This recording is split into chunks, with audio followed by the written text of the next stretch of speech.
After signing up for DecoNetwork, there are only a handful of things that must be done. One of those things is you must enable supplier catalogs so you have products to sell on your account.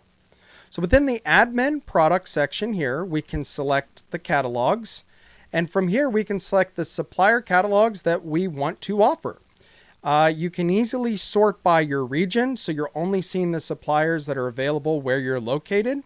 Choose the suppliers that you want to have on your account and click Save. Anytime there's an update available for the catalogs, you want to come back here, click Save. That way you're getting the most up-to-date product availability as far as new products, discontinued products, and updates to something like product colors or prices. Once you've enabled the catalogs, you want to come into Supplier Product Markup. This is where you can set what the markup is based on the cost of the product. I could do a fixed markup. No matter how much the product costs, this is how much we're going to mark it up.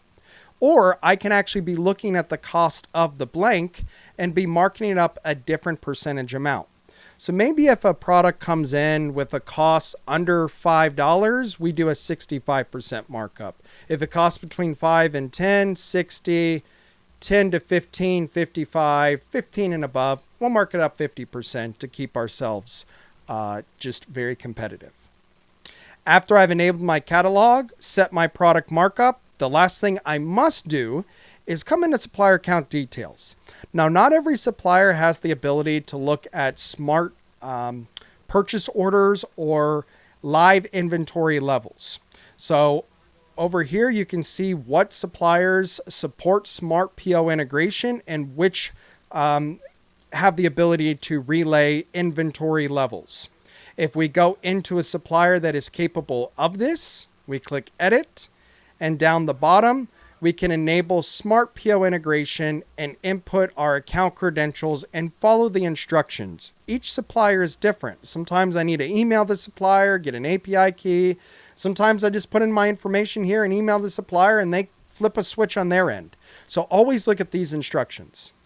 There are many other things you can do here in the product section, but after signing up, do know that these are really the three most important. Enable the catalogs, set the product markup, put in your account credentials to take advantage of the integrations when it comes to smart purchase orders and live inventory.